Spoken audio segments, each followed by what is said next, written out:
Halo semua para pejuang Puskesmas, selamat datang kembali di channel Manajemen Puskesmas. Assalamualaikum warahmatullahi wabarakatuh. Jadi saya sudah lama tidak mengupload video ya, karena kesibukan saya di pekerjaan yang tentu saja berhubungan dengan Puskesmas. Karena apapun cerita, saya adalah bagian dari orang yang terlibat dalam akreditasi Puskesmas, sehingga hal-hal yang mengenai manajemen Puskesmas itu memang sudah saya hadapi di lapangan, dan saya juga sambil belajar sekalian ya sharing pengetahuan bagi teman-teman semua yang bekerja di Puskesmas, dengan harapan ini yang saya sampaikan bermanfaat dan menjadi media diskusi bagi kita bersama. Jadi di sini saya akan membedah mengenai standar akreditasi Puskesmas di bab 4, itu program prioritas nasional. Sebagai informasi, ini adalah standar akreditasi Puskesmas yang terbaru ya, dan isunya ini sudah mulai diberlakukan pada survei akreditasi di 2022. Mungkin saat ini belum dipakai, kita masih pakai yang lama, tapi nanti untuk 2022 mungkin standar ini sudah bisa digunakan. Sebelum saya melanjutkan, bagi teman-teman para pejuang Puskesmas, apabila Anda suka dengan video ini, silahkan tekan klik like jempol ke atas. Apabila tidak suka atau tidak bermanfaat, apabila video ini tidak bermanfaat, Anda bisa klik jempol ke bawah. Dan untuk mendukung kemajuan dari channel Manajemen Puskesmas, mohon Anda mengklik subscribe. Dan saya juga tidak lupa mengucapkan terima kasih kepada teman-teman semua yang sudah subscribe channel Manajemen Puskesmas. Semoga channel Manajemen Puskesmas jaya selalu dan berkembang, karena ini sangat penting sebagai media kita saling diskusi ilmu akreditasi Puskesmas. Baik pemirsa, kita masuk saja ke bab 4 atau program prioritas nasional. Di sini ada bab 41, 42, 43, 44, 45. Jadi di bab 4 itu di kriteria 141 itu membahas mengenai pencegahan dan penurunan stunting. Seperti yang kita lihat, itu adalah pencegahan dan penurunan stunting. Kemudian di bab 4 kriteria 2 itu ada penurunan angka kematian ibu atau AKI dan angka kematian bayi atau AKB. 43 itu ada peningkatan cakupan dan mutu imunisasi. 44 program penanggulangan tuberkulosis. 45 pengendalian penyakit tidak menular dan faktor-faktor risikonya. Jadi mari kita lihat gambar di sini berupa proses perencanaan sampai dengan penyusunan RUK. RPK menjadi bagian yang terintegrasi dengan perencanaan di standar 11, 21, 31, dan 51. Jadi, dalam suatu proses perencanaan sampai dengan penyusunan dan selanjutnya, kita memang memerlukan analisis situasi. Untuk analisis situasi, silakan teman-teman buka di video channel Manajemen Puskesmas di materi Manajemen Puskesmas episode 3. Tapi nanti mungkin saya akan menerangkan yang lebih lanjut, tapi secara garis besar saya gambarkan analisis situasi ini adalah kita menganalisa dari semua masalah yang ada di puskesmas kita, berupa masalah-masalah di UKP dan UKM. Tapi berhubung ini kita fokus membahas masalah UKM, jadi analisis situasi yang digunakan adalah pada UKM atau upaya kesehatan masyarakat.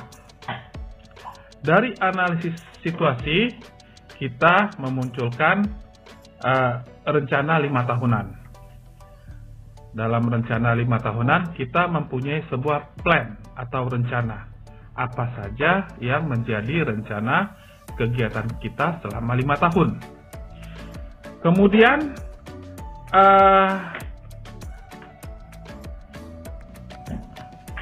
dalam sebuah plan atau rencana 5 tahunan itu pasti ada RUK.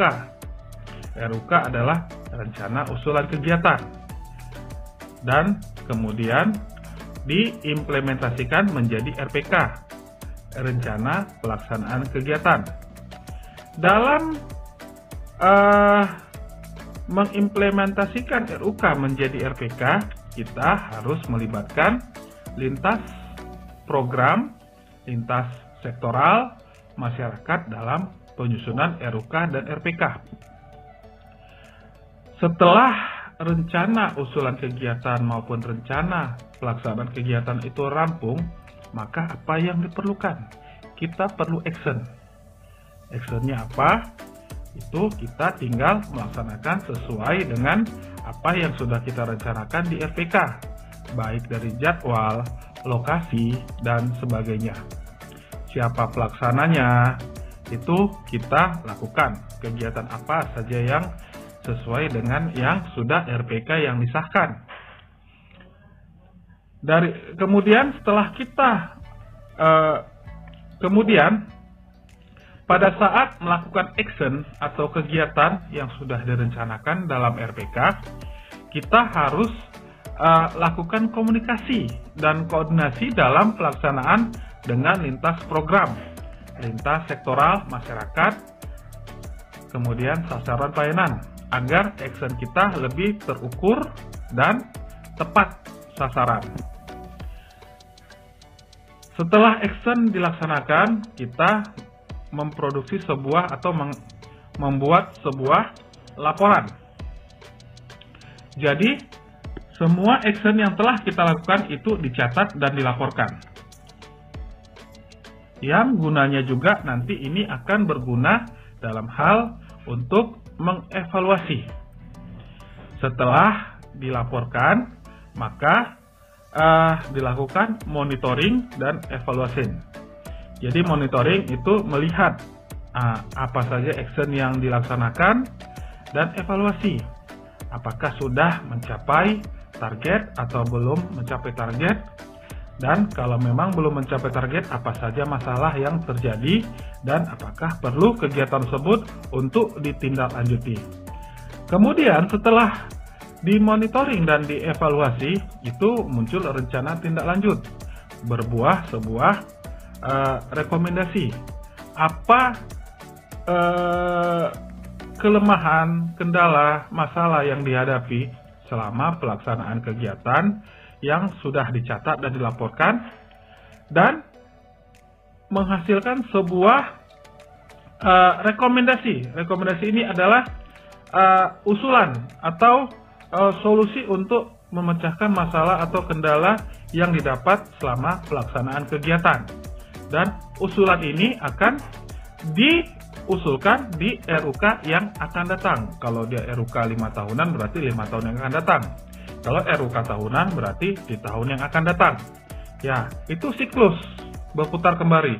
RUK kemudian menjadi RPK lagi, kemudian action lagi. Action dicatat hasil actionnya dalam sebuah pencatatan dan pelaporan. Kemudian dari pelaporan tersebut dilakukan monitoring dan evaluation. Kemudian muncul lagi rencana tindak lanjut. Ini adalah siklus. Dalam hal pelaksanaan siklus tersebut ini, contoh untuk action, untuk pelaksanaan kegiatannya, kita juga harus memperhatikan sebagai berikut: SDM yang tersedia, kemudian Sarpras, sarana dan prasarana, peralatan, kefarmasian, dan lab. SDM-nya itu kalau kita bahas masalah SDM itu sudah pelaksananya orang yang berkompeten atau tidak. Kemudian sarana prasarananya apakah lengkap? Apakah kegiatan tersebut bisa dilakukan dengan sarana dan prasarana yang ada? Kalau tidak, kita mungkin bisa mengusulkan untuk membeli Sarpras tersebut.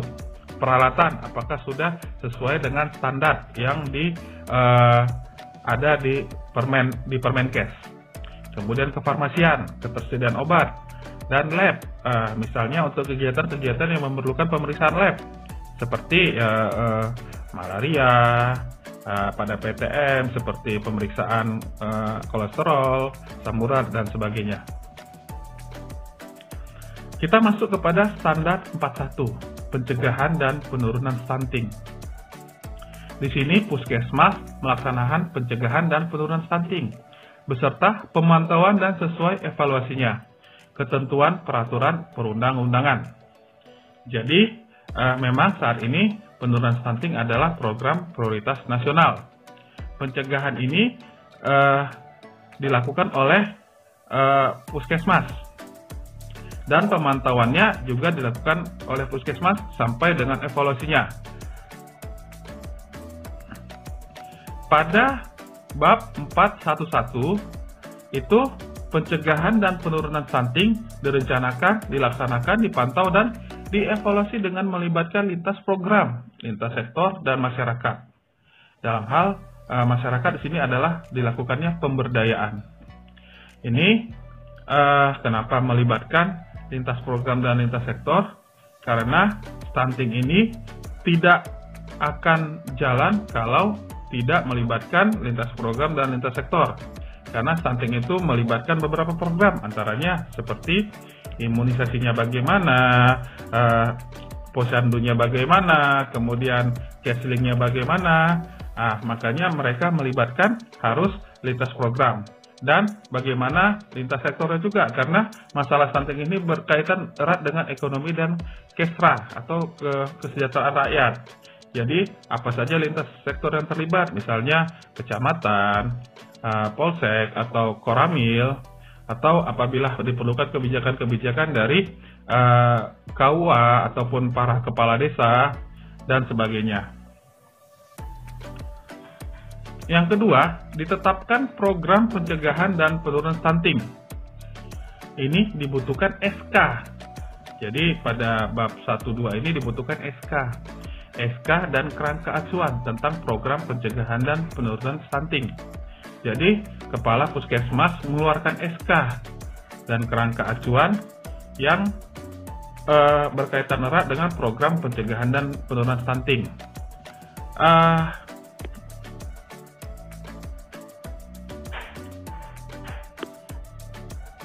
Indikator program kesehatan masyarakat dalam RPJMN dan Renstra Kementerian Kesehatan.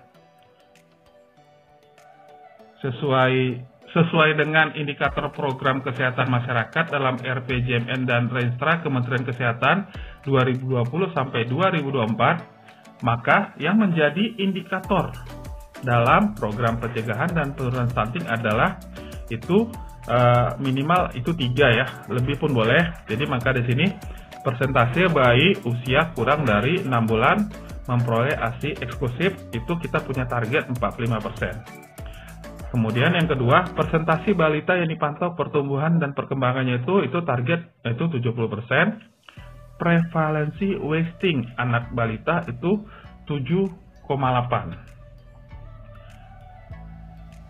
Pencegahan dan penurunan stunting dilakukan bersama lintas program dan lintas sektoral yang terintegrasi yang tercantum dalam RUK dan RPK.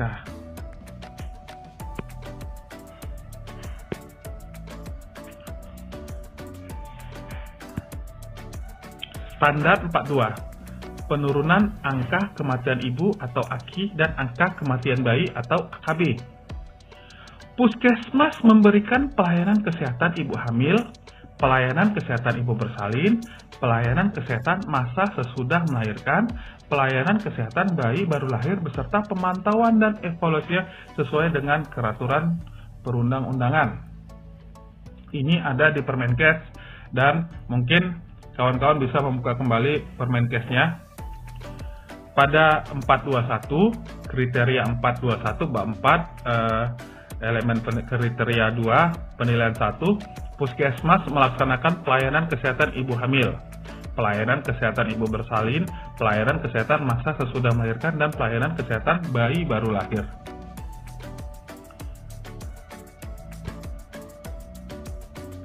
Standar 43, peningkatan cakupan dan mutu imunisasi.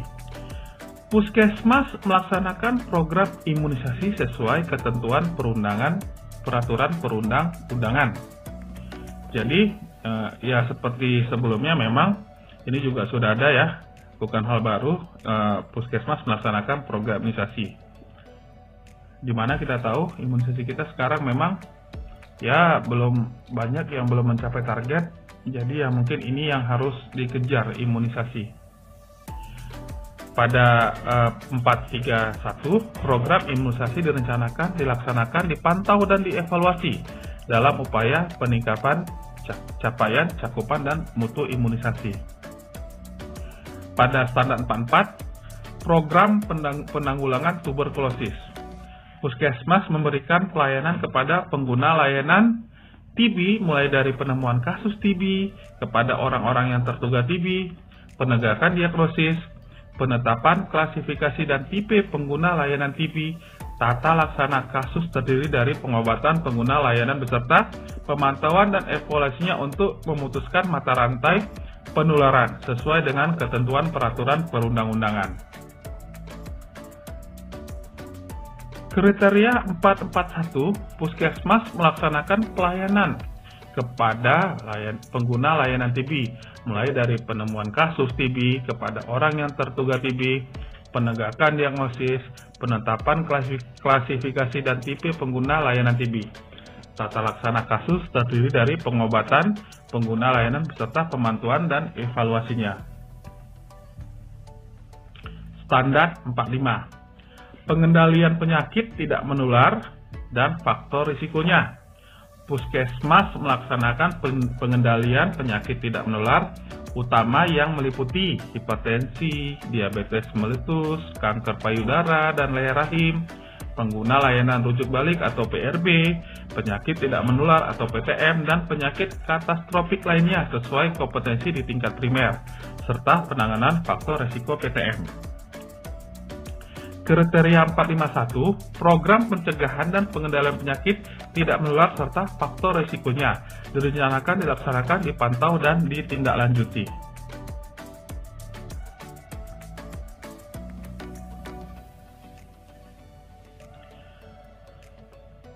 Pengendalian PTM diselenggarakan melalui upaya, yaitu antara lain penyelenggaraan UKBM melalui pos pembinaan terpadu atau posbindu PTM, deteksi dini kanker payudara melalui Sadanis, deteksi kanker leher rahim melalui pemeriksaan IVA, menindaklanjuti program rujuk balik atau PRB PTM, penyelenggaraan pelayanan penyakit DM, HT, kanker payudara leher rahim, dan penyakit katastrofik lainnya sesuai dengan PPK. Peningkatan kapasitas SDM dalam penanganan PTM dan faktor risiko PTM, dan lain-lain.